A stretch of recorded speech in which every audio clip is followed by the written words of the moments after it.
know, the world of pro sports is busy with players making a difference on the field or on the ice or on the pitch or on the court. And then you've got those players who not only make a difference in their sport, but also outside of it. That's why I want to talk to you about Andrew Ference. So Andrew on the ice plays defense for the Boston Bruins, but we'll try not to hold that against him.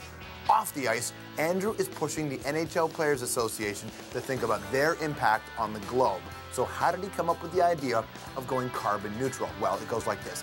Andrew was playing for the Calgary Flames and he started thinking about climate change. So he got in touch with the David Suzuki Foundation and eventually had breakfast with the man himself. Andrew asked the good doctor, what could I do?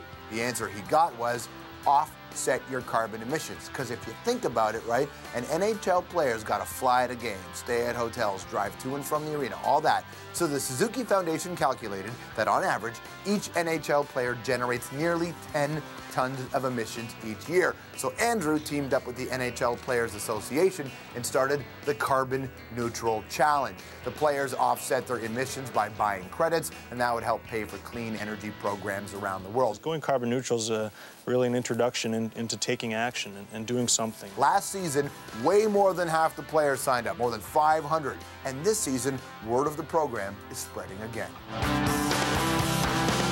Hey everybody, please say hello to Andrew Ference.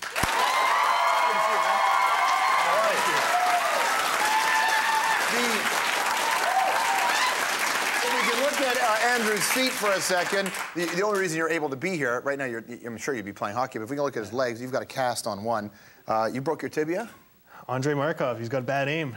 So I was standing off the side of the net, I was giving my goalie the clear shot, and he missed the net. Took a slap shot and hit you right in the leg. 2 screws in the tibia, so.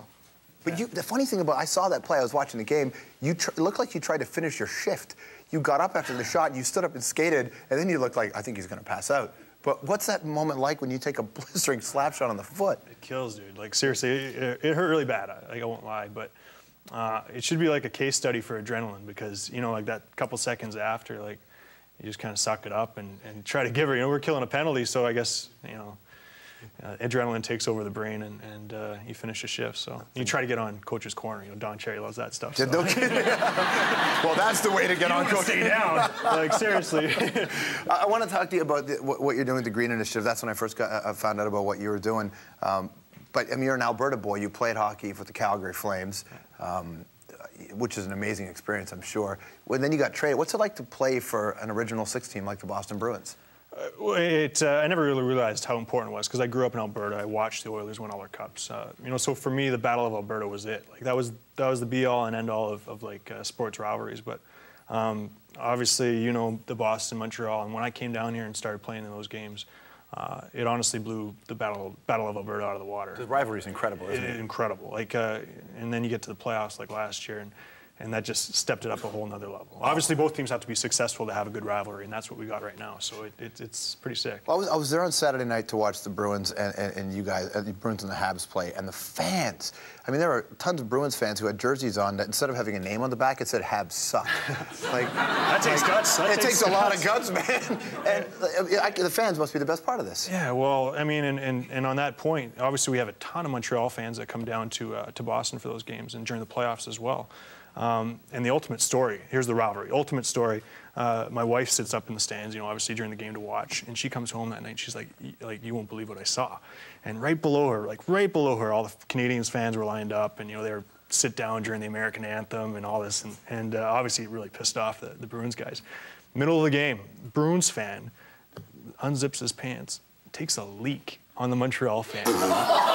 Right in the middle of the stands, like, right in the middle of the stands. Like, if that's not pure hate for the other team, like, it's unbelievable. Like, while incredibly, I couldn't believe it. I was like, you're kidding me. She's like, I swear to God, and it's nuts. It's crazy. While incredibly unhygienic and gross, that's kind of awesome. Well, what level do you have to get to when you decide this is it? Like, yeah. The beer doesn't work, or like I don't know. Like, time to go. Yeah. And then here you are, this guy playing in this team, you know, as a hockey player, and you could just make your living being a hockey player and do that and be fine. Most hockey players do. You almost never hear about them outside of what they do on the ice. And then all of a sudden, you become the guy who's trying to get the NHLPA and the NHL to be more environmentally conscious. How did this happen for you? I wish there was like a quick story. I mean, really, I grew up outside. I was in Alberta, play hockey outside. I snowboarded a ton. My wife's a professional snowboarder, so like we spend a lot of times outdoors. We try to go surfing in the summer. So I guess it's just kind of a culmination of that and then educating yourself. So I think I'm like a lot of people that are just learning every day. You read in the papers, you watch the news, and you just start learning more and more about what's going on around you. And as a hockey player, we have a pretty good stage. I mean, especially playing when I was in Calgary, you have a chance to represent something. And for me, I want to represent something positive and something good. And to me, being an environmentalist is the ultimate show of respect. I got a 3-year-old daughter. Obviously, a lot of people have kids. We got future generations. To me, not doing your part and not taking action is pretty much the most disrespectful thing you could do. Well, then how do you take what you feel and apply it? Do you walk into a dressing room? Do you call David Suzuki? Like, what do you do on your end to make it happen? I do pick up the phone a lot. I do call. I try to get a hold of you. Yeah, I got a MySpace message a couple of years ago from Andrew Ference saying that he wanted, and I didn't believe it was you. I thought it was just some crazy fan who took over here. Give us a voice. Like, here's what we're doing in Calgary, and literally like things like that. I mean, the Suzuki thing.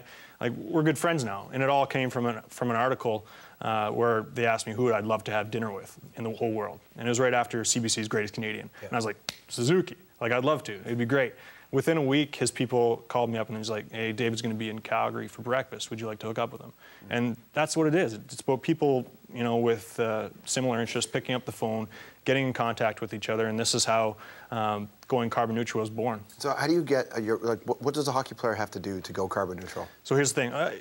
That first year, there's 8 of us in Calgary, and after I met with David, we went to his office for their Christmas party, of all things, and we sat down, and he said, if you guys want to do something as professionals and stand for something, try going carbon neutral. Added up all of our flights, for the whole year, hotel stays, buses to and from the rink, and came up with how much CO2 we're putting in the air.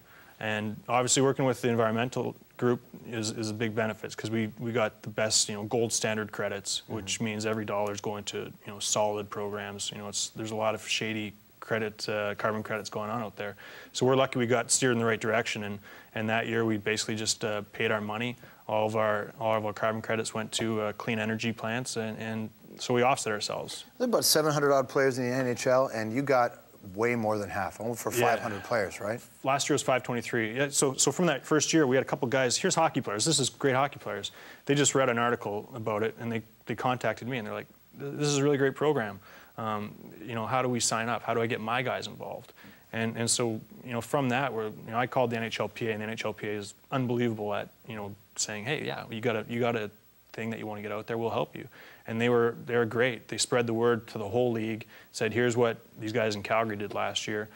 It's a good thing. It's about standing for something, and we hope to get like 60 or 70 guys, and then we got 523. So it's pretty tremendous. How much does it cost for a player to go carbon neutral? Like nothing. It's like the first year we did in Calgary was like $450 or something like that. That's it. Last year we averaged out the whole league, and it was like under 300. I think this year is like just over 300. So it's really a small, like monetary, it's very small. The way we view it is, a lot of people are probably watching this and like, carbon neutral, yeah, good for you. Like, you pay some money and you're guilt-free. And it's true, you can't just be carbon neutral. We view this as something where, there's guys like me that do a lot of things at home. You try to live organically and all that stuff, right? Yeah, eat organic. I go down Suzuki's checklist of things to do. I came onto the Million Acts of Green, and I clicked off 120 things. Nice. But there's a lot of guys that maybe haven't been introduced to it, and those are the guys where we see it's really powerful. Where if this is the first thing you do is go carbon neutral, well, maybe that next decision in your life, you'll think about it and you'll make that better decision, and that'll just avalanche. That'll snowball into something where pretty soon they're all tree huggers like me. That's awesome, man. That's amazing. Hockey players, you're a hockey player. I'm sure you get on the ice and you get all chippy and mouthy, and if you read about some hockey player in the press, you probably bring that up when you're trying to get under their skin during a game. Has anybody in the middle of a game just called you a tree hugger? Yeah, you get tree hugger. Go save the effing world. That guy called and apologized to me, actually. Who said that to you? I can't tell you. Come on. No, what team did he play on? Carolina. Oh, it's not even a hockey team. Yeah. They don't even count. Before I leave, I brought something for you, though. Oh, okay. Being a very strong Habs fan and stuff like that, I know that it's probably pretty hard for you to accept me on the show. But, what are you going to give me? If it's a Boston Bruins Stanley Cup ring, I'll take it. Oh, I wish. Oh, what are you doing? Yes. I don't know if Wow. That's it. You know what? My Uncle Paul is the biggest Bruins fan. This right now is giving him a rash. Hey, this is a cool jersey, man. Yeah. And actually, to follow it up, David Suzuki came on here and bugged you about the Fiji water bottles. That's right, yeah. 50% recycled plastic bottles, 50% organic cotton. This is your official recycled Bruins T-shirt. Nice. Yeah. So. Thank you very much. It's good to see you, man. I appreciate that. All right, I know we're totally out of time. I got to ask you one question. Milan Lucic, is this guy the next Cam Neely? This guy's a monster. He's unbelievable, and I've never seen a guy who loves to be in the NHL more than him. He loves it. He's so happy, and he's a good kid. Great kid. Awesome. Good to see you. Andrew Ference, Thanks. everybody. The news is next.